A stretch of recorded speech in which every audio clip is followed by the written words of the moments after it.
చేసుకోవచ్చు. ఈ రోజు మనం ఫోటోషాప్ లో ఫైర్ టెక్స్ట్ ఎలా క్రియేట్ చేయాలి అనేది చూద్దాము. ఓకే, ఫస్ట్ ఆఫ్ ఆల్ ముందుగా మీరు మీకు కావాల్సిన సైజులో ఇమేజ్ ని అయితే తీసుకోండి. అది తెలుసు కదా, కంట్రోల్ ఎన్ ప్రెస్ చేసుకొని కంట్రోల్ ఎన్ లో మీకు ఏదైతే సైజ్ కావాలి అనుకుంటారో, కస్టమ్ సైజ్ కావాలి అనుకున్నప్పుడు విడ్త్ హైట్ మీ ఇష్టం వచ్చినట్టు మీరు తీసుకోవచ్చు. రిజల్యూషన్ అయితే మీరు 300 రిజల్యూషన్ కంటే ఎక్కువ తీసుకుంటే ఇమేజ్ యొక్క క్లారిటీ అనేది మీకు చక్కగా అయితే వస్తుంది. ఓకే, ఇలా తీసుకున్న తర్వాత జస్ట్ క్రియేట్ అనండి. నేను ఆల్రెడీ తీసుకున్నాను కాబట్టి క్లోజ్ కొట్టేశాను. ఓకే, ఇలా తీసుకున్న తర్వాత ఇక్కడ చూడండి, మీకు డి ప్రెస్ చేస్తే నార్మల్ గా ఇక్కడ వేరే కలర్స్ ఏదైనా ఉందనుకోండి, ఇక్కడ చూడండి ఇక్కడ వేరే కలర్స్ ఉన్నాయి. మీరు డి అంటే డిఫాల్ట్ కలర్స్ కావాలి అనుకుంటే ఇక్కడ చూడండి మౌస్ ఉంది కదా, బ్లాక్ అండ్ వైట్ వచ్చేస్తుంది. డిఫాల్ట్ గా ఉండే కలర్స్ అవి బ్లాక్ అండ్ వైట్ అనమాట. సో అది తీసుకోండి. అది తీసుకున్న తర్వాత ఫిల్టర్ రెండర్ క్లౌడ్స్ అని ఉంది కదా, క్లౌడ్స్ మీద క్లిక్ చేసేయండి. క్లిక్ చేసిన తర్వాత మీరు మీకు కావాల్సిన టెక్స్ట్ టూల్ సెలెక్ట్ చేసుకొని మీకు కావాల్సిన టెక్స్ట్ ని టైప్ చేసుకోండి.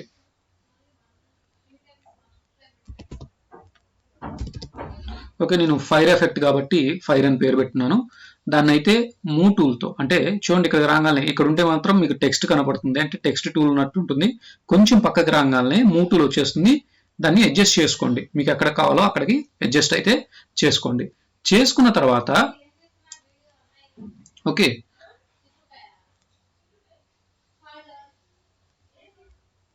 చేసుకున్న తర్వాత మీరు బ్లాక్ కావాలి అనుకుంటే బ్లాకే పెట్టుకోవచ్చు, లేదా మీకు వైట్ కావాలనుకున్నా కూడా వైట్ అయితే తీసుకోండి. ఓకే, తీసుకున్న తర్వాత జస్ట్ ఇప్పుడు కంట్రోల్ షిఫ్ట్ ఈ రెండు మెర్జ్ అయిపోయి ఒకే లేయర్ లోకి వచ్చేస్తాయి. ఓకే ఫ్రెండ్స్, ఈ విధంగా కంట్రోల్ ఈ కొట్టుకున్న తర్వాత ఇప్పుడు filter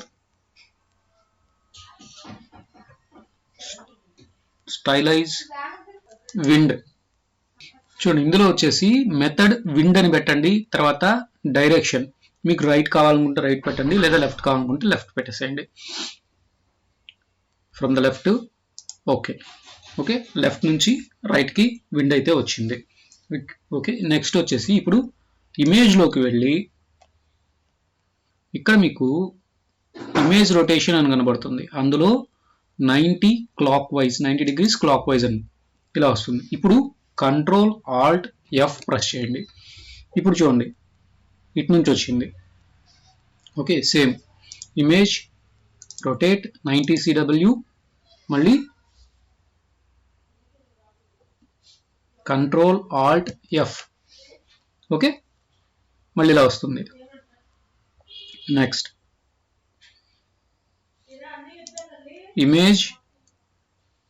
image rotation 90 clock wise, మళ్ళీ కంట్రోల్ ఆల్ట్ ఎఫ్. ఓకే, ఇప్పుడు అన్ని సైడ్స్ నుంచి అయితే మనకి వచ్చేసింది. ఇప్పుడు just image rotation 90 clock wise same పొజిషన్కి అయితే వచ్చేసింది. చూడండి, ఇలా వచ్చిన తర్వాత మీరు ఇమేజ్లోకి వెళ్ళి అడ్జస్ట్మెంట్లో కలర్ బ్యాలెన్స్ చూడండి, కంట్రోల్ బి దానికి షార్ట్ కట్ కి కలర్ బ్యాలెన్స్ మీద క్లిక్ చేయండి. ఇప్పుడు మీకు మిడ్ టోన్స్, ఇది మిడ్ టోన్స్ హైలైట్ అయి ఉంది. ఇక్కడ 100, ఇది -100,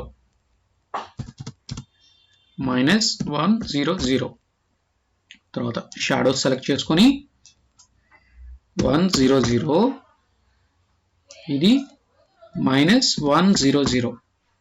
ఇప్పుడు హైలైట్ సెలెక్ట్ చేసుకొని 100, అంతే, ఇది జీరోనే, 10000 అంతే. హైలైట్స్ లో మాత్రం ఓన్లీ 100 మాత్రమే పెట్టండి, జస్ట్ ఓకే.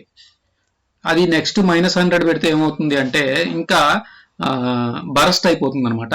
ఫైర్ లో చూడండి ఇక్కడ మీకు ఎక్కువ బ్రైట్నెస్ కనబడుతుంది కదా, సేమ్ అదే బ్రైట్నెస్ అన్నిట్లోనూ వచ్చేస్తుంది, చూడటానికి కరెక్ట్ గా అయితే ఉండదన్నమాట. సో దానికోసం అనమాట. ఓకే, ఈ విధంగా అయితే మనం ఫైర్ టెక్స్ట్ ని క్రియేట్ చేసుకోవచ్చు. ఓకే ఫ్రెండ్స్, మీకు కనుక వీడియో నచ్చినట్లయితే లైక్ చేయండి, షేర్ చేయండి, కామెంట్ చేయండి, అలాగే సబ్స్క్రైబ్ కూడా చేసుకోండి.